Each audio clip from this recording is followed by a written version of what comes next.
So, mathematics of Tattvavada in Sankhya philosophy. Before we jump into mathematics of it, it's very important for us that we understand certain terms and the intention, because these sessions are called integral mathematics session, and it's very important to understand where that term is coming from. So let's ask ourselves few questions, and I'm sure you have come across these words, but I would like to start by reinstating these few questions. What is integral yoga by Sri Aurobindo, which is absolute basis of integral mathematics?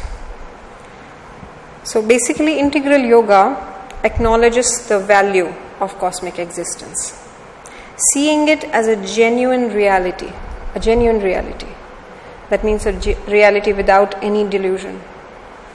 Its aim is to attain higher truth consciousness, or we also call it as divine supramental consciousness, where actions and creation are expressions of truth, light and divine bliss. So they are the expressions of all three. Our actions, our creation are the expressions of truth, light and divine bliss, which is also known as Ananda, rather than ignorance and imperfection. Achieving this requires the complete surrender of human mind, life and body to the higher consciousness, and that is integral yoga. Now the next question comes is, what is the central purpose of integral yoga? The core goal of integral yoga is to transform our limited, fragmented human way of thinking, perceiving, feeling, and rather than thinking into fragments, being into a profound and expansive spiritual consciousness.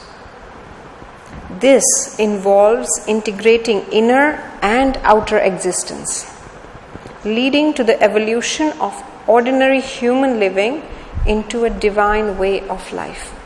And that's the purpose, that's the goal that we have for integral yoga. Now coming to the next question, what is mathematics? This is easy one compared to the other first two. Basically, mathematics is something that we need to study. It involves studying patterns. We study structures and relationships through numbers, shapes and symbols. It is a universal language for understanding the world. It can be from understanding basic counting to addressing complex concepts about space, time and universe. Mathematics helps us find logical solutions. Yes? It solves problems, it helps solve the problems and also recognize order in apparent chaos.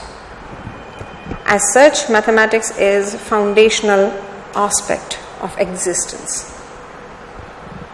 Now, once we are acquainted with these three terms, in order to walk on the path of integral yoga, or in order to really follow the soul's purpose, there are three required excellences that we need to achieve first to be eligible to be learning towards truth consciousness. And these are, so there basically when Vedas were being created, when the knowledge, it was considered that this is just one knowledge, and then it trickled down into several branches. And for various reasons, the knowledge was kept hidden. And one of the reasons why it was kept hidden was because it was noticed that there is no purity in existence which requires for somebody to learn that knowledge. So basically, in order to start learning, you need to be pure. And there are three excellences required for perceiving that truth, or in order to become pure. And one of the first requirement of excellence is moral excellence. The second excellence is intellectual excellence. And the third required excellence, surprisingly, is mathematical excellence. And once you have all these three, then you become eligible to start studying. So once you have that, since many of them don't have that, then there are several schools of interpretations that started with the Vedas. So there are four basically. First school was sacrificial or ritualistic interpretation, where people started creating rituals to achieve certain things, which is the most popular among the religious people. Second is historical or mythological interpretation, which comes in the form of stories, kathas. Third is explanations by grammarians or etymologists, studying a particular language, where is the origin of this language, and what are the reasons for it being that way, or what are the consequences of what effects does it have on human mind, body and soul, right? That's the third interpretation. And the fourth interpretation of Veda is a spiritual interpretation by logicians and mathematicians. Now this Sankhya philosophy that we are going to discuss today falls under the fourth interpretation. So Kapila Muni, you can say that one of the very earliest times of human history, he was a logician and mathematician, because he at no point of time he talks about God. He talks about reality. Yes? So integral mathematics, the attempt that we are trying to do here, this serves as a basis of achieving these three excellences: moral excellence, intellectual excellence, and mathematical excellence, in order to attain truth consciousness. And we can also say that it belongs to the philosophical branch of mathematics. So it has a very high influence of philosophy. Now coming to Sankhya philosophy. So we'll do a quick recap of what we have done in last 3-4 sessions. Now Sankhya philosophy, Sankhya literally translates into number. In Hindi, number is called Sankhya. But there is also a hidden meaning of that. San means right, kya means knowledge. Just like we can say vyakhya means definition, means something that you can express in words, right?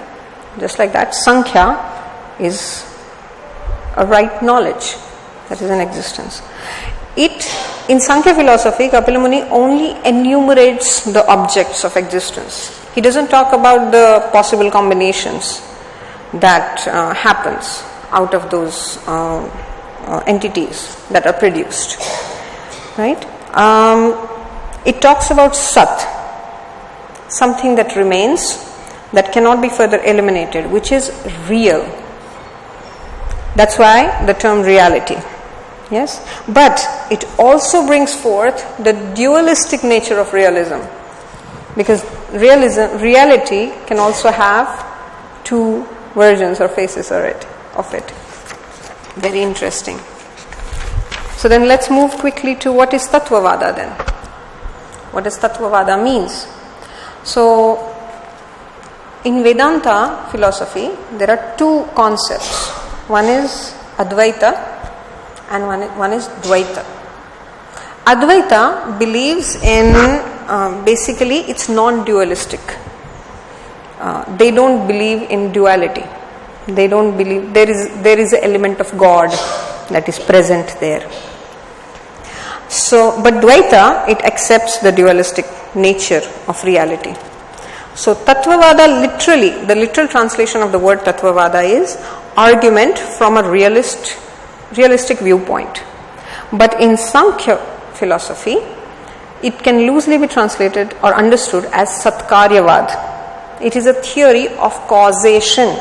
That means cause and effect theory. Right? According to Kapila Muni, Tattvavada is a cause and effect theory of causation. Yes? Correctly acquainting with the principles. So there are two steps of understanding Tattvavada in Sankhya philosophy. One step is to getting acquainted with what exactly lies. What are the tattvas? There are 25 tattvas that he talk about. So what is Prakriti? What are Vikaras? What is soul? What is the nature of qualities? and what are the presiding deities. Now I'm saying deities, but we'll explain this term later more on a non-orthodox way probably. And the second step is being liberated from our own motions and limitations and defects and enjoying the qualities. By what I mean by enjoying the qualities, by achieving that equilibrium of three qualities, sattva, rajas and tamas, and enjoying those qualities while we remain in this world. And that is also called a true liberation from qualities. And then once we attain final emancipation, that means when we leave this body and once we finally reach where we are supposed to, then being liberated from those qualities.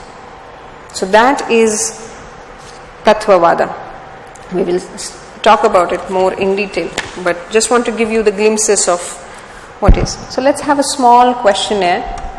If you can't answer any one of these questions, this is what I do in my math class. If you can't answer any of those questions, think of it as a homework. Yeah? Because we are going to talk about all this, we have already spoken about this, but let's remind ourselves what is Purusha, what is Prakriti, what is Brahman, Parabrahman. Sri Aurobindo talks a lot about it. I will strongly suggest that there is a very small book that you get in Auroville Library called Philosophy of Upanishads. So Brahman and Parabrahman, if you want to understand, that's an excellent way of understanding. Then what is buddhi or intellect? What is ahamkara, self-consciousness? What are three gunas, three qualities? What is this adhyatma, adibhuta and adidevata? If you don't know any of these terms, basically Tattvavada is knowledge of all these terms which are mentioned above and effects on ourselves because we have the knowledge of all these above. That is Tattvavada. Yes? Let's start with Prakriti and Purusha. Yes? Prakriti is something that is called Ajna. Ajna means something that doesn't have its own existence or not awareness, doesn't have its own awareness. It's dormant. Yes? But Purusha is Jna, somebody with Chetana. Isn't it? He has this inner light. And Purusha and Prakriti are the two counterparts of each other. There is nothing common between these two. Yet, they are inseparable. Yeah? Now, Prakriti can be further divided into 8 parts. One is avyakta. The very first part is avyakta, something that you cannot express. We cannot measure it, we cannot understand it, we cannot express it in the words. We cannot express or experience it through a sense of touch or smell or any of the senses that are known or unknown to us. That is avyakta. And buddhi, intellect, is a scope of, probably we can say, of our understanding. And it is further divided into 8 branches. Dharma, adharma, jnana, ajnana, vairagya, avairagya, aishwarya and anaishwarya. Here aishwarya doesn't mean prosperity. Here aishwarya means power. Aishwarya means power to see a minute detail. Yes? Then there is ahamkara. Ahamkara is something that gives motion to everything. You have Prakriti. Purusha is there. Purusha wants to manifest itself. It embodies itself in Prakriti. But now what? Now the things need to start moving. And Purusha is somebody who will not participate, who will not generate any effect. He is there as a witness. So then what should Prakriti do? Prakriti has intellect, it has buddhi, it understands the scope, but nothing is happening. And ahamkara is that force, the self-consciousness, the I factor is that force which helps Prakriti set things in motion. And then 5 tanmatras are produced. Element of sound, tangibility, odor or form, odor, savor or color. Yes? And then once you have the Prakriti established, it gives birth to 16 Vikaras. And it doesn't do it alone. It does it with 3 gunas, Sattva guna, Rajas guna and Tamas guna. So, Ahamkara interacts with Tamas and it produces 5 gross elements. Your earth, water, fire, air and ether that you know. And Ahamkara interacts with Rajas and Sattva to create these 11 organs. Manas, mind, is also considered as one of the organs here. Please note. So you have 5 intellectual organs, which comes from interaction of Ahamkara and Sattvic Buddhi. These are, I think, your ear, nose, so all the 5 senses that we learn in school. And then there are organs of action, karmendriya, which are your hands, feet, which basically helps you move around. Yes, 5 of them. And once we have 5 tanmatras, then there are 5 gross elements, and it is shown, it is expressed in Tattvavada how it is, it has come into existence. So basically you need all 5 tanmatras, sound, tangibility, color, savor and odor to create earth. Because earth has all these 5 things, no? You can hear, you can touch, you can experience earth by all these 5 senses. Water, I think if you remove one of the senses, which is the sense of odor, then water is created. Then you remove one more, fire. Then you remove one more, air. And finally, there is only sound which requires to create ether or space. Yes? Now, we have come to actual mathematics.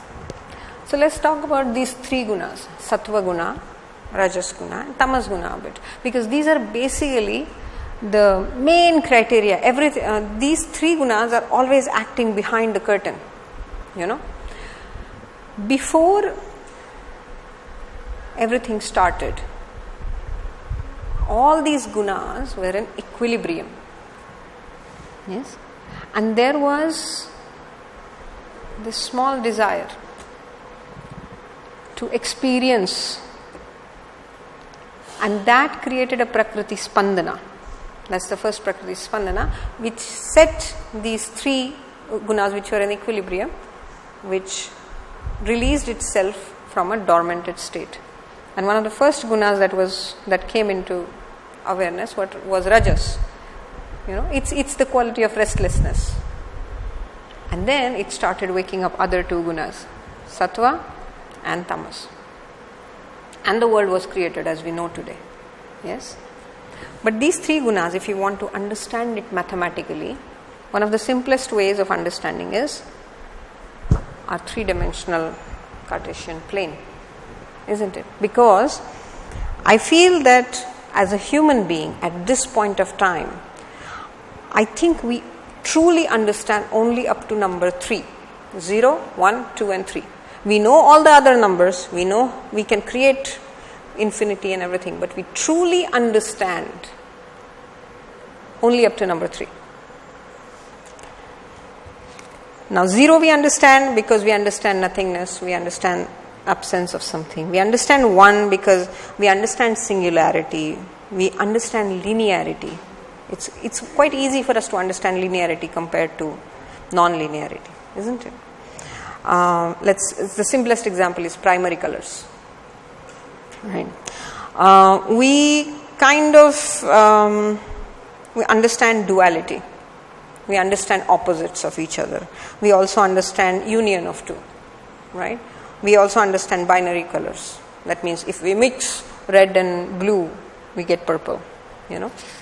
So we have an understanding of 2. We kind of have started to understand 3 and 4. I think our understanding of 3 is quite good. We understand tertiary colors.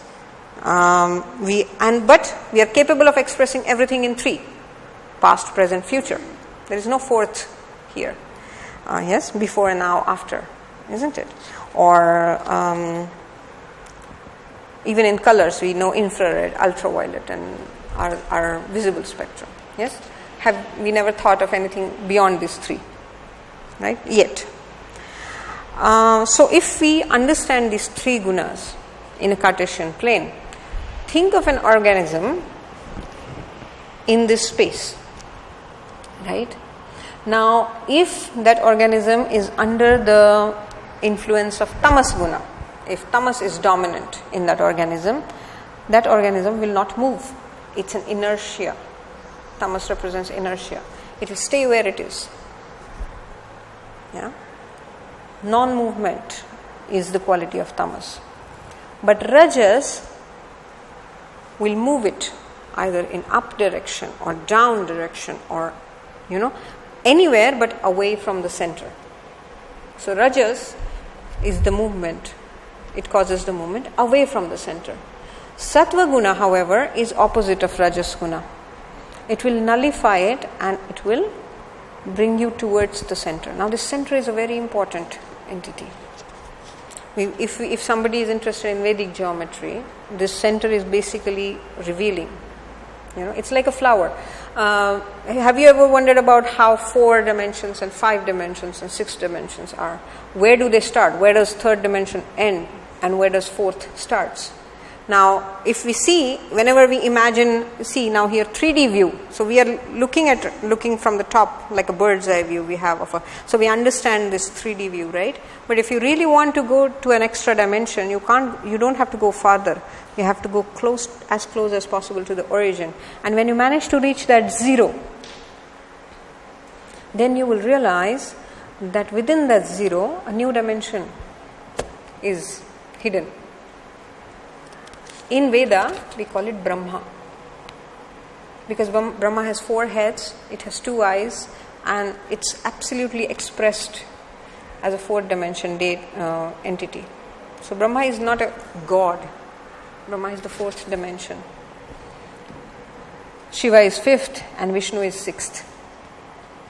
Anyways, that can be whole another lecture. But coming back to the Cartesian plane, we can understand 3 gunas, sattva, rajas and tamas, by these movements. So having sattvic qualities will bring you closer to the 0, which is what you want to do. Why? If we see ourselves, we actually have a very limited understanding of ourselves. But if we possibly see ourselves or want to imagine ourselves in our full potential, we are seven-dimensional beings. We have explored up to 3rd dimension, mental dimension. And we are attempting, we are trying, we are working towards the 4th. That's where we are right now, in this moment of evolution. Yes? Anyways, moving forward. So tamasic is inertia, sattvic quality is moving towards the origin, and rajasic is moving away from origin. Yes? We can also understand 3 qualities by a triangle numbers. Do you know what triangle numbers are? If you give child a pebble and if you ask them to make triangle, first they will put 1 pebble and then they will make a pyramid of 3 and he will say, look, a triangle. And then they will make 1 more layer like that. So you can keep making bigger and bigger triangle, but then at each point of time you will need finite number of rocks or pebbles. Yes? In first level you will need only 1 to draw a triangle around it, kind of. Second level is 3, 6, 10, and you can keep on growing this. Now, if we see and if we try to imagine 3 gunas here, the first level is all the 3 gunas being in equilibrium. That's your Prakriti, where all the 3 gunas are in absolute equilibrium. Think of this triangle as a triangle without any thread. Yes, there is no thread attached to it. Now, second, when after Prakriti Spandana, we reach to level 2, T2, where these 3 gunas are distinguished from each other. Yes? And then, in the second, T3, 1 more level, we have Avyakta, Mahat self-consciousness interacting with these 3 gunas. If you see it very carefully, you can also see an inverted triangle and a triangle which is on the opposite side. And I always imagine Sri Aurobindo symbol in level 3 here. Yes. Now, In Tattvavada, we have reached up to T4, understanding of T4, which requires 10 pebbles. Yes. Now, to understand this, I'm going to ask you to visualize, and for this we'll need to move on to another slide.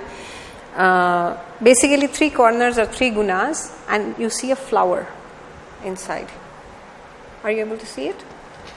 Where there are 10 circles. Yes. Now, there is a branch of geometry which is called sacred geometry. Yes. And the sacred geometry studies these patterns. So, in sacred geometry, this flower is called seed of life. Yeah. Now, before going any further, we are going to discuss about seed of life next, but we need to go back to Purusha, because we never really discussed Purusha, did we? We discussed Prakriti yet, till now. Now, these are the characteristics of Purusha. Purusha is without beginning, it's subtle, it's omnipresent, it's intelligent, it's without any qualities. That means it doesn't have sattva, rajas or tamas guna. It's devoid of these qualities. It's eternal, it's spectator, doesn't participate in anything, but he enjoys, he's an enjoyer. It is not an agent, that means you cannot produce anything out of it. It is the knower of the body. It is capable of noticing and witnessing every single spandana that happens in Prakriti at the same time. It's pure, absolutely pure, and it's not a producing agent. Now, in mathematics, one of the first thing we are taught is a point. And point is literally here, Purusha. Point doesn't occupy any space. It has no dimension. It is so small that it cannot be measured, you cannot divide it any further. Yet, it encompasses everything within it. So, in mathematics, when you learn about a point, know that it is an expression of Purusha. Now, this Purusha, soul consciousness or Chetna, can't do anything. It can't really move, right? Because the term consciousness has a meaning of movement attached to it, right? Now, we'll go a little bit off topic towards Genesis in Bible. Genesis written by King James. Yes? And there are 3 things that he wrote in those Genesis. First there was heaven and earth. Yeah? It was interpreted, for me, I interpreted it as Purusha and Prakriti. Yeah? Material and non-material counterpart. Earth was without form and void. Darkness was upon face of the deep, dormant nature or unconscious nature of Prakriti. Darkness was upon the face of deep, and the Spirit of God moved upon the face of the waters. Now this is Purusha embodying himself in Prakriti, and the light signifies the quality of Chetna or intelligence in Purusha. Third thing that is mentioned in this Genesis, this is in the Bible, okay? But there are different versions of Bible. I am referring to King James Bible. God said, "Let there be light." And then there was light, right?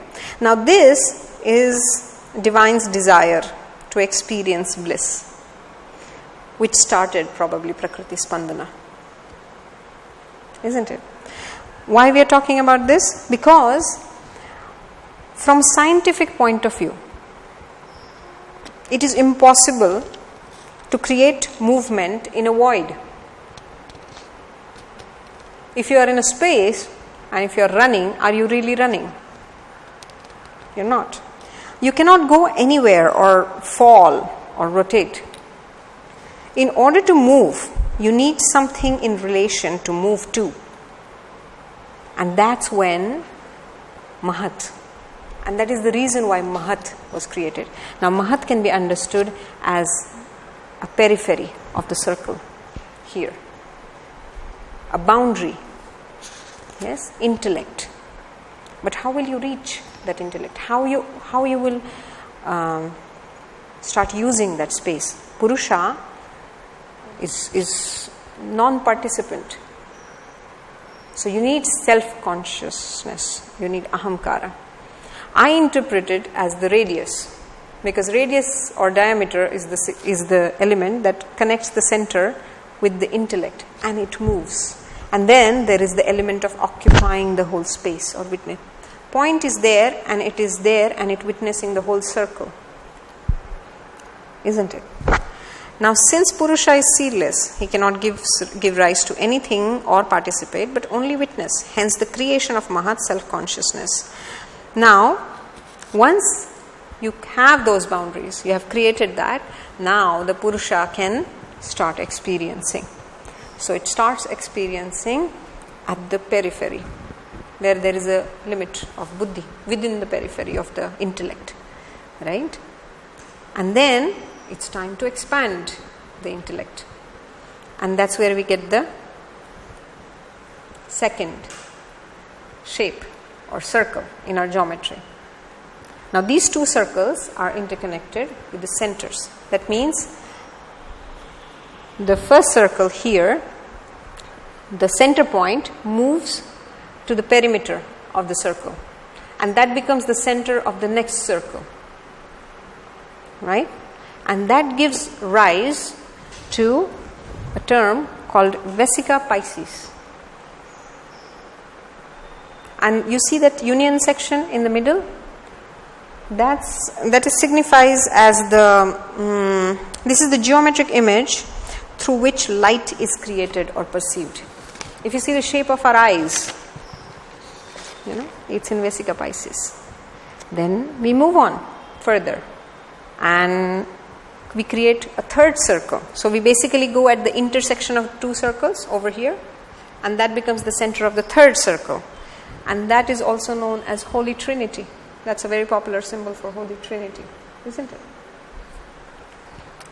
And by the fourth circle, so here it might be a bit more clear in this image. By fourth circle, you are halfway to the creation. Sorry, could you just repeat, what was the center of the third circle? Was it the point K? Point C or D. Okay. Okay, either point C or D. And then you can move on to the next periphery, like that. Yes? And once you finish one complete rotation, that in sacred geometry is called the seed of life. The seed of life is basically, it is the potential of creation compressed within a very small consciousness.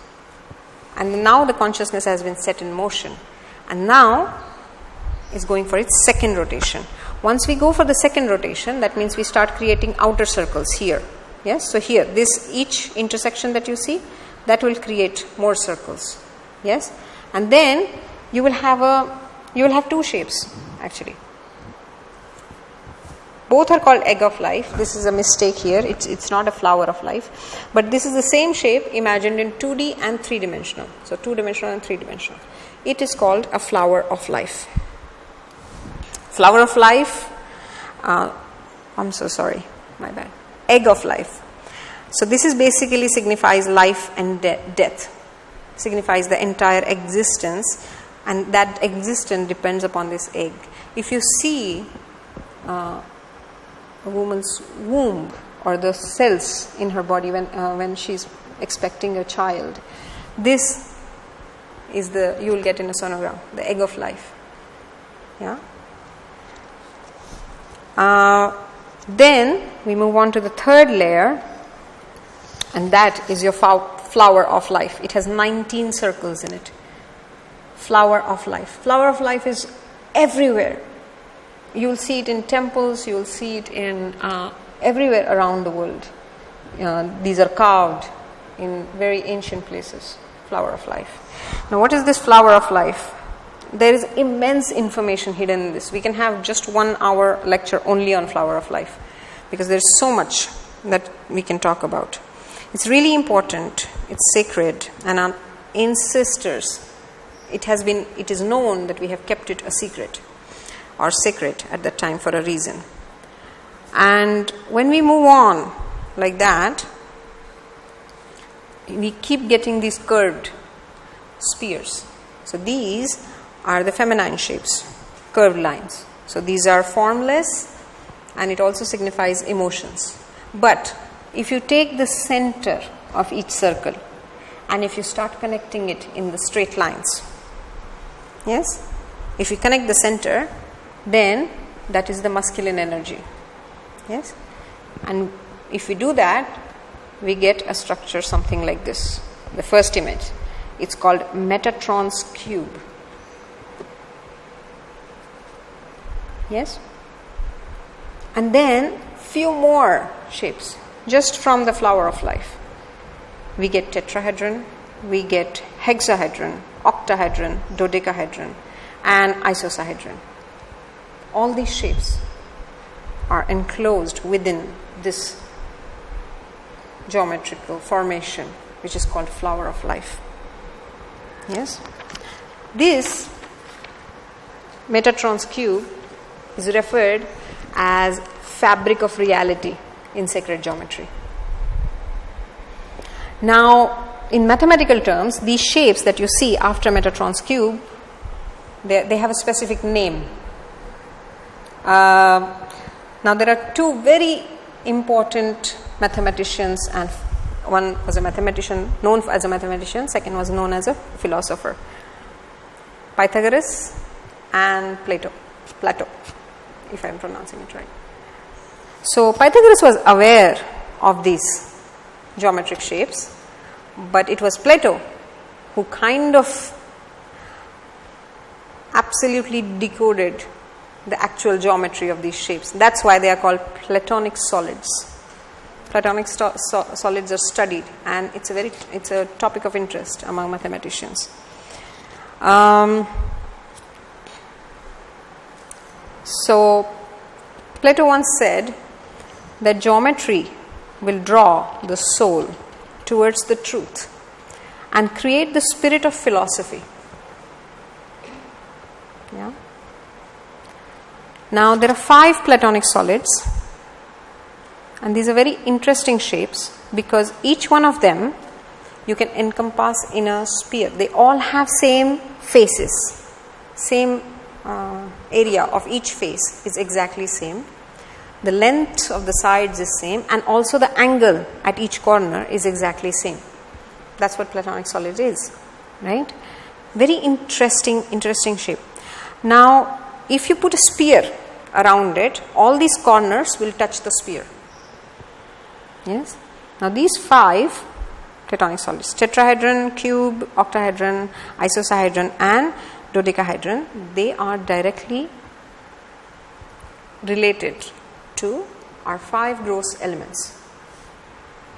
Cube can be understood as with the element of earth, tetrahedron with fire, octahedron with air, isosahedron with water, and dodecahedron with ether.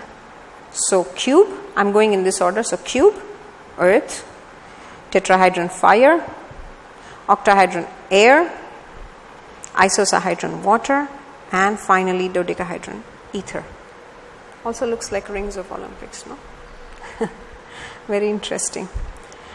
Anyways, so that was about Platonic solids and 5 gross elements and 3 gunas. Let's move on to something from Indian philosophy. Have you ever heard about yantra? Yes. So there is something called Sri Yantra. Yes, this is a geometrical figure. So yantra is a very vast branch of Veda. Now, what does yantra, word yantra means? Yan means to sustain or hold. Tra means, it's a suffix that expresses the instrumentation. That's why yantra. Shri is name given, referred or written, referring to goddess Lakshmi in Rig Veda. And it signifies harmony. Whenever I see at yantra, this geometry shape, the first feeling that I have is it's so harmonious. isn't it?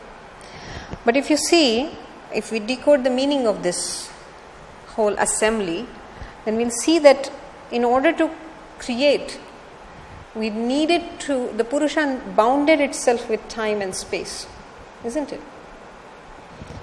The outer boundary signifies the space. And there are 3 circles inside. Represents time, past, present and future. Then the outer ring petal has 16 petals in it. What a coincidence. We just talked about 16 Vikaras, isn't it? Inner petal has 8 petals in it, inner circle. We have 8 Prakritis, isn't it? And then there are these triangles, yeah, upward and downward. And they are interconnected triangle. If you take your time and see closely, you will start seeing seed of life, the sacred geometrical shape which we talked about, seed of life, egg of life, flower of life, yeah, fruit of life. Yes. Now, at the corner, you can also see there are 3 gunas. And if you count the number of interconnections, 1, 2, 3, 4, and then there is a triangle with a bindu, point in the middle. Now that point is Purusha, right?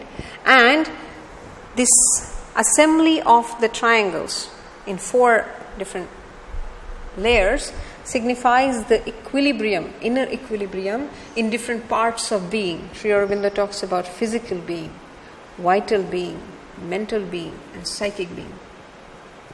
And then there is the last triangle. Yes? Can anybody tell me what it could be? Maybe that's a homework then. Yes? Maybe it's time to shoot them. There is an inner triangle just surrounding Purusha or that bindu. So the outer one, if we interpret it as physical being, so we need to achieve complete equilibrium in the physical being, then vital being, then mental being and psychic being. So there are 4 different layers here. See, small, this 1, 2, 3 and 4. And then there is this triangle. What does this triangle signify? What is there after psychic being? I wonder. Sorry? Pardon? Is the Chaitya Purusha? Okay. Chaitya Purusha. Yeah. Close, yes. I think we call it Chaitanya Purusha, you mean? Chaitya Purusha and psychic being is same. Chaitya Purusha, it is a Sanskrit term, and psychic being is the English term. Which is the 4th circle. What is this 5th?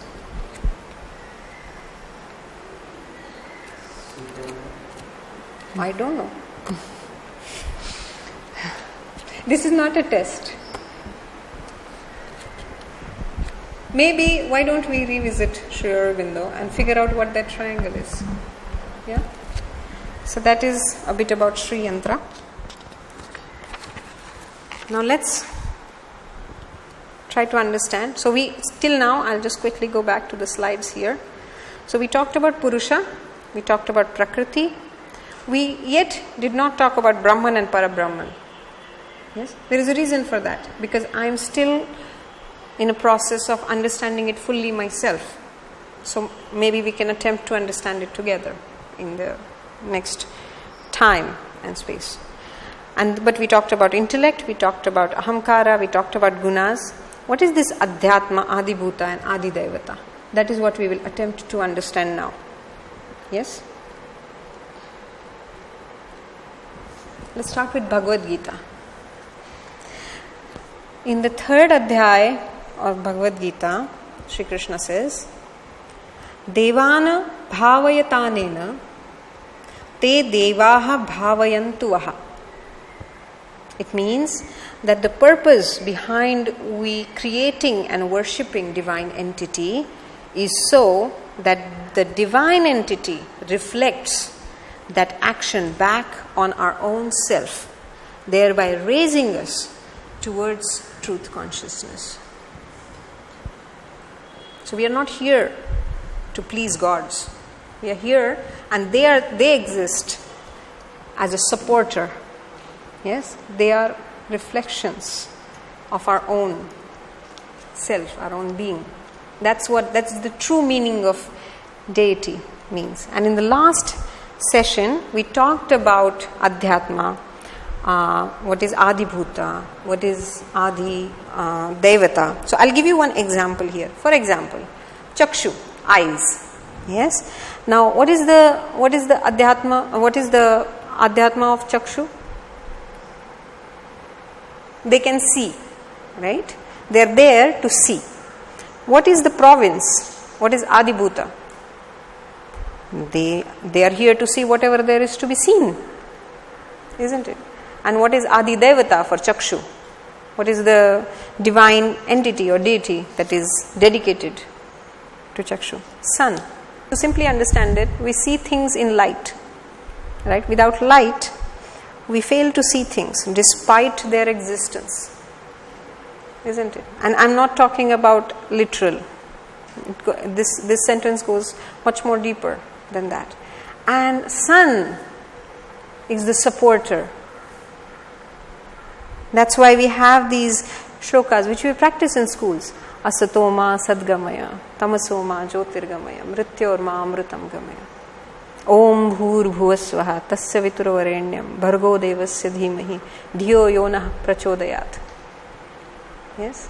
They are there to ask for the support in order to see. Bestow that light. Keep bestowing it upon us because I want to see in order to move towards the truth consciousness. Now, why we are talking about Bhagavad Gita? Because we need to move to Vedic geometry now. And we can understand Adhyatma, Adibhuta and Adidevata a bit more through Vedic geometry. So basically Vedic geometry is an expression of Upanishadic thoughts through forms and symbols. That's what Vedic geometry means. Now, in decimal number system, okay, start of any number is with 0. Start of any place, if it's ones place, tens place, hundreds place, it always starts with 0. And then it goes to 1, 2, 3, 4, 5, 6, 7, 8, 9. And when we reach 10, it becomes 1 and 0 again. Now that is the sattvic quality. Yes? We need to bring it down to 0 in order to start moving again, start understanding again, start working on it again. Yeah? This bringing it down to 0 is very important. No wonder Indians came up with the decimal number system. The basis of creation of number system was probably the very excellent and truer understanding of what is sattva, rajas and tamas means. Isn't it? Now, in Vedas, there are 4 Vedas. Rig Veda, Yajur Veda, Atharva Veda and Sama Veda. There are several branches. Okay, it is a vast, it's a university and way bigger than university in itself. But to make it shorter, I'll just tell you that Rig Veda has 21 branches. Okay, Yajur Veda has 101 branches. Atharva Veda has 1000 branches. And Sama Veda has 9 branches. Now, if we express these numbers in the form of 10 and 1, they can be understood like this. 21 is 10 plus 10 times 1, or plus 1, sorry, I made a mistake here. 101 is 10 times 10 plus 1 times 1. Then 1000 is 10 times 10 times 10. And 9 is 10 minus 1. And then, if we split up the sole syllable Om into 4 components, and if we add those 4 components 1, 2, 3 and 4, we reach 10. Because Om has 4 components: A, U, and then silence. Yes, that follows after these 3 sounds. Yes. Now, if you see these 2 numbers, 10 and 1, they are the reflections of each other, aren't they? What do you think? Now, there is a very famous painting by Michelangelo, Man and the God. And we always question who created who. And here, man and God are just attempting to reach each other. Yes? If we see this hand in detail, can it be seen as the reflections of each other? 0, 1 and 1, 0. It is said, mentioned in Vedic geometry, that these two numbers, 0, 1 and 1, 0, they are like arrows with head towards each other and tail. Yes?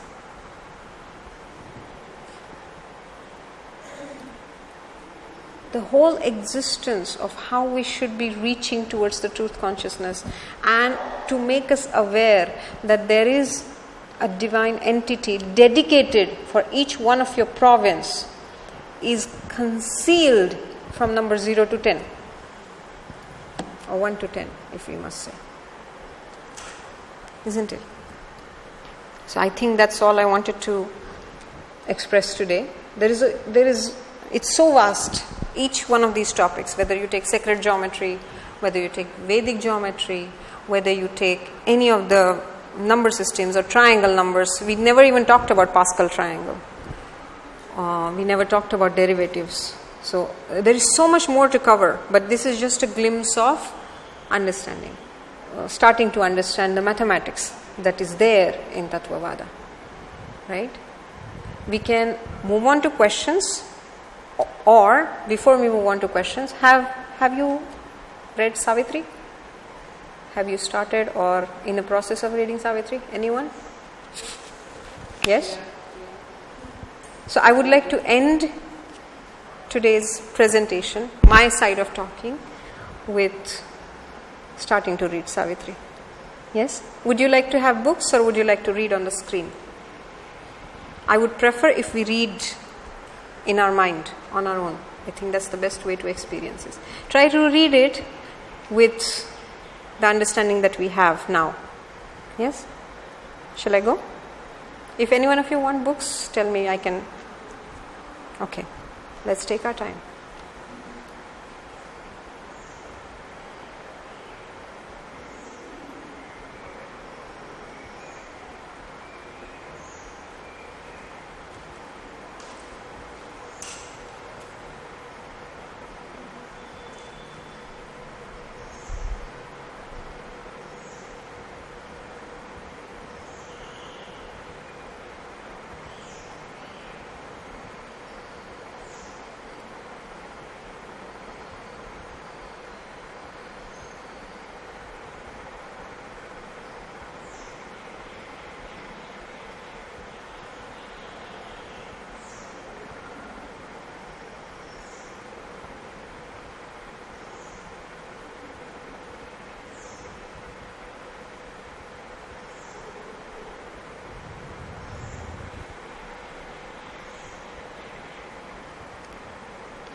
So if you have not read Savitri yet, I think this is a very beautiful time to start it. At least read first 7 to 8 pages till it mentions that Savitri is woken up. I don't remember the exact phrase, but those first 7 8 pages echoes Kapila Muni's Sankhya philosophy. And if you want to understand it better, I will strongly recommend that you read Shraddhavan's first book, where she talks in detail about English of Savitri. It's profound. The understanding is profound. So I would like to conclude the lecture here. If you have any questions, I'll try to answer them now.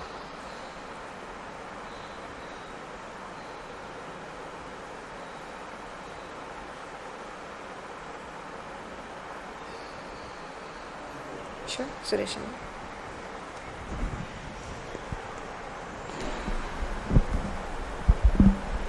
Thank you for this really illuminating and very. I'm curious to study more. Basically, thank you so much. Couple of questions. You mentioned the 3 requirements for excellence, or the 3 excellences. I'm curious, kind of, where is it stated, or where is that from?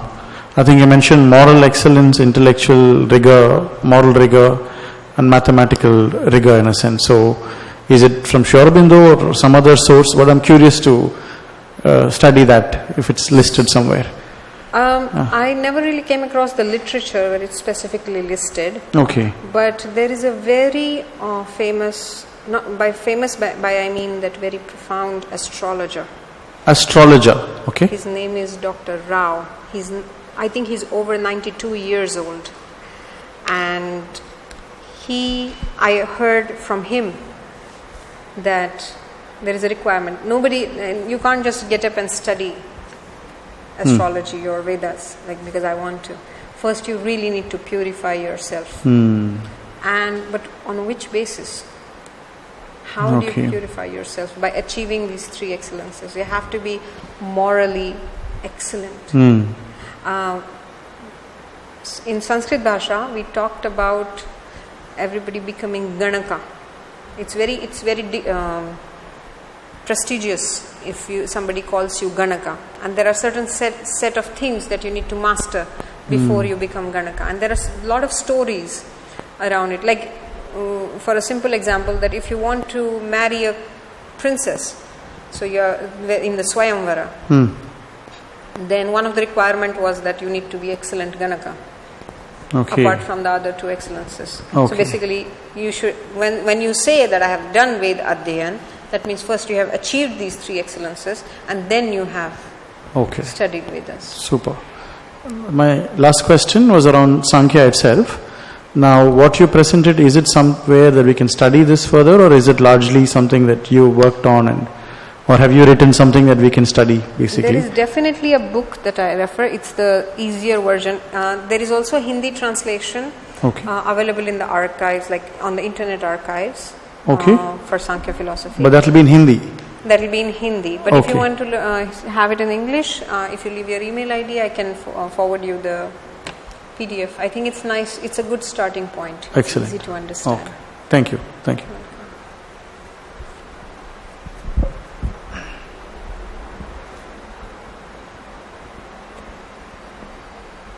Done? No questions? Okay. Thank you for coming.